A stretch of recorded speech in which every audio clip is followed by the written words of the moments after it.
ipakita natin yung ating infographic tungkol sa magiging coverage ng PhilHealth.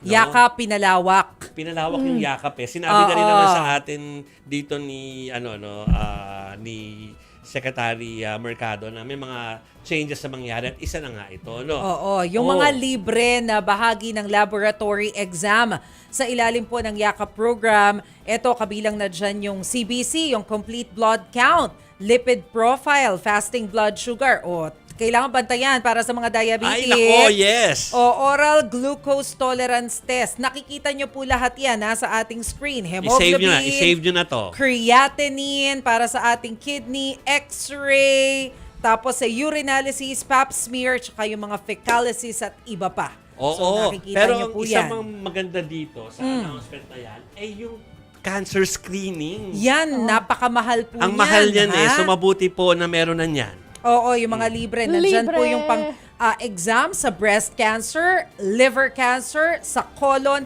at doon sa lung cancer. Puntahan nyo po ang PhilHealth para malaman nyo yung detalye. Pero yan na nga po, inaanunsyo na nila na ganyan nakalawak yung pwedeng sakop niyan. At mabuti yon kasi marami talaga ang umaaray sa presyo ng mga yan. Ha? Naman, napakamahal po Tsaka talaga. Lavil yan, early detection, Early detection is important. is Oo, para maagapan kung sakaling meron man. Correct.